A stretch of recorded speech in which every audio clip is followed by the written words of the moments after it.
canal Tudo em Ciência, com o apoio da Jornada de Políticas Públicas e do Programa de Pós-Graduação em Políticas Públicas da UFMA, a gente tem a série Penso, Logo Resisto, de entrevista com os principais palestrantes que passaram pela Jornada de Políticas Públicas. Ao meu lado, o professor Atílio Boron, da Universidade de Buenos Aires, Argentina, que fez a palestra de abertura desta 9ª edição da jornada. Professor, satisfação de tê-lo no Brasil, em São Luís do Maranhão. Muchas gracias, prazer é meu estar aqui, muito amável. Posso falar no português e compreendes bem? Sim, compreendo. O que caracteriza o capitalismo hoje, professor?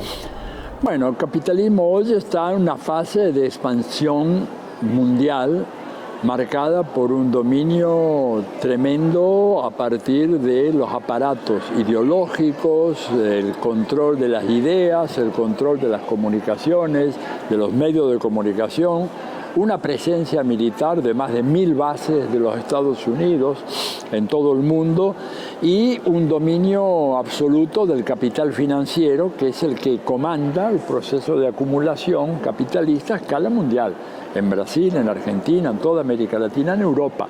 Es el rasgo nuevo que tiene el capitalismo contemporáneo y que lo hace particularmente agresivo y violento para nuestros pueblos.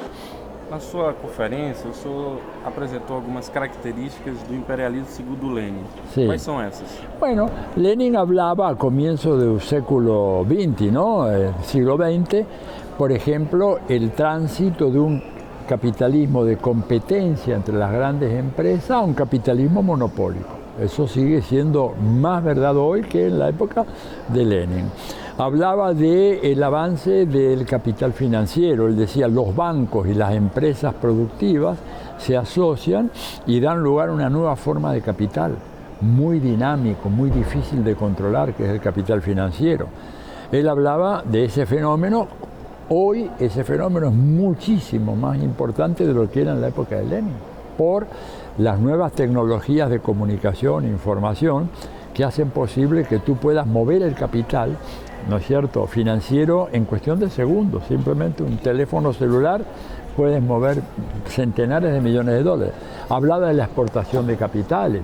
Lenin ya preveía de que el futuro del capitalismo iba a estar más basado en la exportación de capitales que en la exportación de productos manufacturados o materias primas. Y esto hoy, la diferencia es enorme.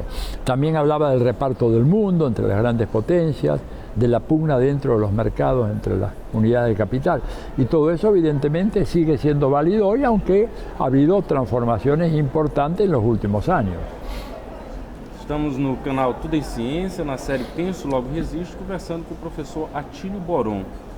Profesor, ¿y cuáles son las novedades del imperialismo contemporáneo? Mira, yo diría que las novedades serían básicamente tres. En primer lugar, la expansión sin precedentes del capital financiero, que decía recién, algunos llaman la hiperfinanciarización de la economía mundial. François Chesney, que estuvo acá en Brasil, me parece, él ha hablado mucho de eso. Hoy en día, la gran mayoría, si tú miras del flujo comercial, financiero mundial, en la economía internacional, está compuesto en su gran mayoría por flujos de carácter financiero, no flujos de bienes físicos o servicios, flujo de capital financiero.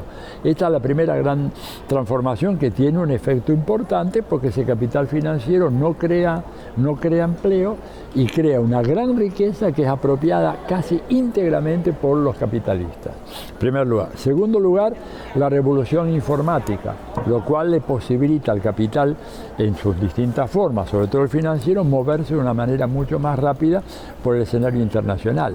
En tercer lugar, yo diría el enorme peso de la difusión de las ideologías justificadoras del capitalismo, legitimadoras del capitalismo, debido a la enorme importancia que adquirieron los medios de comunicación controlados férreamente por el capital. En todos nuestros países, no solamente en Brasil o en Argentina o en Colombia, en general, hoy en día el periodismo se ha convertido, ya no es más periodismo, o sea, no es más una función que tenga por objetivo informar objetivamente a la sociedad, sino que tiene como misión adelantar los proyectos de diversos grupos económicos, actores económicos, y por lo tanto conformar la conciencia social para que esos agentes económicos puedan operar más libremente en beneficio de sus propios intereses. E a chamada globalização, ela substituiu o imperialismo? No, eso fue una estrategia usada discursiva en los años 90, un poco para evitar tener que enfrentar y decir que el imperialismo estaba ahí, que seguía más vivo que nunca, actuando con más violencia que nunca. Surgió toda esta idea de que, bueno, hay una globalización y que en la globalización hay interdependencia y que en la interdependencia somos todos iguales. Yo por eso ponía la famosa afirmación de Henry Kissinger, ¿verdad? Cuando él, preguntado sobre el tema del imperialismo, dijo, no, eso ya no existe más, ahora hay una globalización en donde todos somos interdependientes, y dijo precisamente lo que yo anuncié en mi conferencia. Honduras es tan dependiente de la industria informática norteamericana, de las computadoras americanas, como Estados Unidos es dependiente de las bananas hondureñas. Lo cual es de sentido común darse cuenta de que la gravitación de las bananas en la economía mundial no es la misma que la gravitación de las computadoras. Pero esta es una trampa retórica de Kissinger queriendo demostrar lo imposible, que todos somos iguales en la economía mundial, cuando no es así. Algunos son más iguales que otros, para usar aquella famosa expresión, algunos siguen dominando y la gran mayoría de los países siguen siendo dominados o sometidos. Te doy un solo dato para redondear. Piensa que en esta economía imperialista mundial, desde el año 2016, el 1% más rico del planeta tiene más riqueza que el 99% restante. Esto liquida cualquier discusión sobre el tema del imperialismo. Se nota que el imperialismo está ahí generando una enorme concentración de riqueza sin precedentes en la historia de la humanidad. Professor, e qual é então a batalha das ideias que se trava hoje no mundo? Yo creo que la batalla de ideas fundamental es dar a entender que el capitalismo es un sistema histórico, que por lo tanto tiene su origen, su desarrollo, llega a su apogeo y luego comienza su declinación. Lo importante es hacer que la gente entienda que la economía capitalista, por más discursos que se hagan, el objetivo fundamental de todas las políticas económicas es garantizar la maximización de las ganancias de los capitalistas y desmontar los discursos que a veces realizan algunos gobiernos capitalistas, algunos partidos capitalistas, de que gobiernan por el bienestar general, para favorecer el progreso económico y social de Brasil, de Argentina, de México. En realidad, los gobiernos capitalistas invariablemente gobiernan en favor de las minorías capitalistas y nunca a favor de todo el pueblo. Esto se ve en Estados Unidos, se ve en Europa. Si no, explícame cómo en Estados Unidos hay 45 o 50 millones de personas pobres de los más pobres, que no tienen ni asistencia médica, ni acceso a la educación, ni nada, muchos de ellos viviendo en las calles.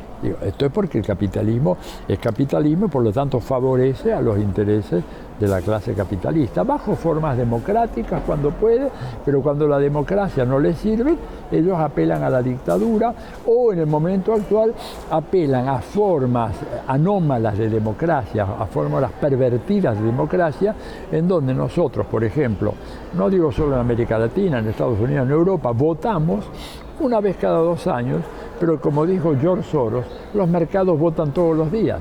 Esos Soros se lo dijo a Lula en octubre del 2002, cuando iba a la primera vuelta electoral acá en Brasil. Y Lula hizo una afirmación, dice, el pueblo brasileiro va a votar. Y Soros dijo, que vote una vez cada 2 años. Mas nosotros, en los mercados, votamos todos los días y somos los que vamos a decir cuál es el rumbo que debe seguir el gobierno. Desgraciadamente, Soros tuvo razón.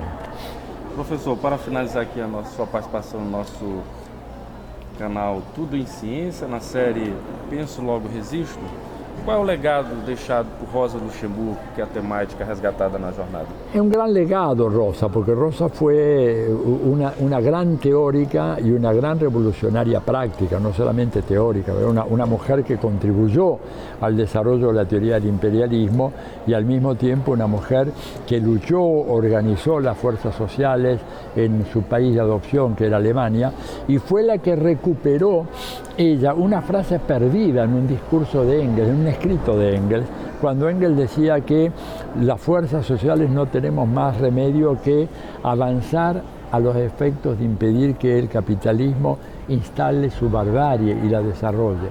Y de esa lectura que ella hizo, muy correcta, de Engels, sacó la fórmula muy contundente, simple pero muy efectiva, diciéndonos que la opción de hoy es socialismo y barbarie. Y como se dijo acá en el seminario, como dijo el profesor Mauro, realmente la barbarie ya está constituida, ya la barbarie del capitalismo está demostrada de una manera absolutamente inapelable en términos de la ecología, de las relaciones sociales, de la irracionalidad del funcionamiento de la economía capitalista.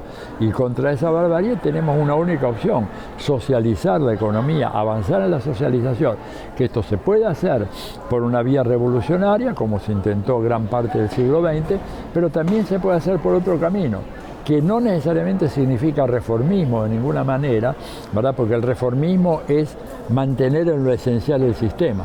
En cambio, tú puedes hacer algunas reformas que sean reformas de carácter revolucionario. Por ejemplo, y con esto termino, siguiendo lo de Rosa, que habló mucho de reforma y revolución, si tú le quitas el carácter de mercancía a la salud, haciendo que la salud fuera un derecho universal, si le quitas el carácter de mercancía a los medicamentos, que no deben ser instrumentos de lucro, sino que deben ser justamente artículos o productos al servicio de la salud. Si tú le quitas el carácter de mercancía a la educación y le quitas el carácter de mercancía a la providencia social, a la previsión social, el capitalismo va a ser severamente disminuido, menoscabado.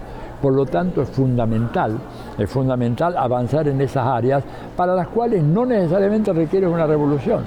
Se puede hacer un proceso rápido de decir, bueno, vamos a desarrollar una industria farmacéutica estatal, como hay por ejemplo en Cuba, como hay en parte en la India, y que haga que los medicamentos no sean objeto de lucro, ¿verdad? O que la salud no sea un objeto de lucro, ni tampoco la educación. Entonces creo que el legado de Rosa Luxemburgo, porque esto yo lo combino con su gran libro Reforma o Revolución Social, en donde ella comienza diciendo, ¿estamos nosotros en contra de la reforma?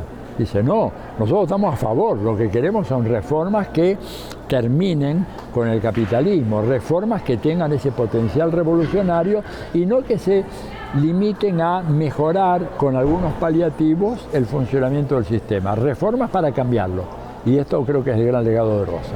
Obrigado. Entrevistamos o professor Atílio Boron aqui na série Penso, Logo Resisto.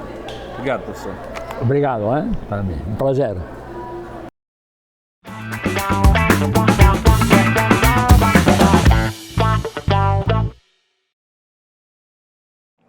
Eu sou Hélio Henrique Neves Araújo, sou graduando no curso de Direito da UFMA e o trabalho é sobre... O tema, né, é sobre o trabalho em condições análogas de escravo. A gente está fazendo um estudo sobre a tríade entre a prevenção, a mobilização e a reinserção desses trabalhadores que são resgatados de condições degradantes, né, de violação aos seus direitos fundamentais. De acordo com o COETRAI, há muita...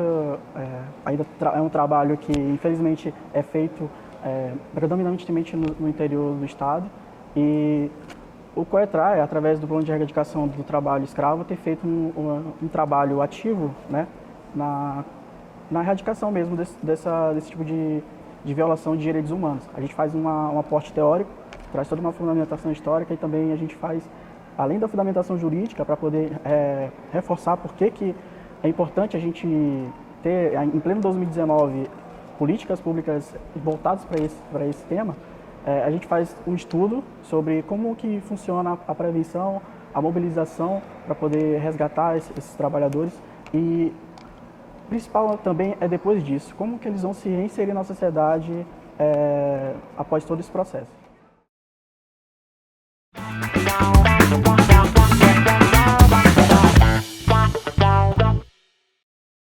No Tudo em Ciência, na série Penso, Logo Resisto, com o apoio do Programa de Políticas Públicas, na sua 9ª Jornada de Políticas Públicas, e a Agência Tambor, continuamos as entrevistas com os lançamentos de livros durante a jornada. Estamos com Marinalva de Souza Conserva e Alice Gambardella, que lançam livros nesta jornada. Multiterritorialidades e os desafios da proteção social no Brasil e na Europa é um dos livros. Professoras, obrigado pela disponibilidade para o canal. Do que trata o livro? Então, esse livro, especificamente, ele é fruto de um projeto chamado Casadinho Procad, em parceria com o Programa de Pós-Graduação em Serviço Social da UFPB e o Programa de Estudos Pós-Graduados em Serviço Social da PUC São Paulo, fruto de um primeiro colóquio internacional de políticas sociais, realizado na UFPB em João Pessoa, novembro de 2016. Participaram dessa mesa, além da nossa participação e coordenação, professores da Europa, da Universidade de Salamanca, professores da Universidade do Instituto Universitário de Lisboa, professores da PUC São Paulo, a professora Zanira, que é aqui do Maranhão, também esteve na mesa e também é autora do livro, professora Maria Carmelite Asbeck, e entre outros, professora Dice Koga. Foi um colóquio interdisciplinar, então tem professores da estatística, tem demógrafos, arquitetos, assistentes sociais, professores das áreas de ciência política, das ciências sociais. Então o livro trata fundamentalmente dessa relação das políticas de proteção social no Brasil e na Europa. Também em lançamento, uma série de 3, dos quais 2 aqui na Jornada de Políticas Públicas, que é a Gestão da Proteção Social em Debate e Territórios em Diálogo, Shows do Ponto de Partida para as Políticas Públicas Brasileiras e Estado Brasileiro, Direitos Constitucionais e os Desafios da Proteção Social no Século XXI. Alice Gambardella, como tratado 3 livros, né? Me fale de um deles, pelo menos. Eu vou exemplificar a partir de um, mas esse trata-se de uma coletânea de livros que a gente compôs a partir da produção acadêmica, produção do conhecimento, que veio através de um projeto do Procad Casadinho, junto com a PUC de São Paulo, a Universidade Federal da Paraíba e a UEL de Londrina, Estadual de Londrina. Então é uma série que compartilha a produção de pesquisadores, de estudantes e de docentes e discentes dessas 3 universidades. Ele é assinado, organizado pelos responsáveis coordenadores em cada uma das instituições. Então a gente tem a professora Jolinda Alves de Londrina, organizando também essa série temática, onde a gente pôde apresentar o resultado de pesquisas, que é imenso, por isso essa coletânea. E hoje eu vou trazer para vocês o exemplo dessa unidade, que é uma unidade que fala exatamente do cerne desse projeto do Procad Casadinho, que é olhar o território, o chão de onde se vive, e partir dele para a produção de conhecimentos em várias áreas do conhecimento, desde políticas públicas e todas as áreas onde a gente teve profissionais envolvidos, como a professora Marinalva, que coordenou esse projeto a partir também do Núcleo de Estudos e Pesquisas em Políticas Públicas e Sociais, o NEPES, pôde assumir e disseminar toda essa produção. Então, para a gente isso é uma gratificação e uma honra poder ter tido tantos estudantes e tantas pessoas envolvidas em produções muito interessantes, tendo o território como o chão vivo, o chão onde as famílias vivem, o chão onde a gente se reproduz. No Tudo em Ciência, na série Penso, Logo Resisto, conversamos com Alice Gambardella e Marinalva de Souza Conserva sobre os livros em lançamento na Jornada de Políticas Públicas. Professoras, agradeço a disponibilidade para o Tudo em Ciência. Obrigado. Nós que agradecemos a oportunidade, ao Luiz, já é a segunda vez, e a essa oportunidade da entrevista para essa divulgação. Prazer é nosso. Agradecemos.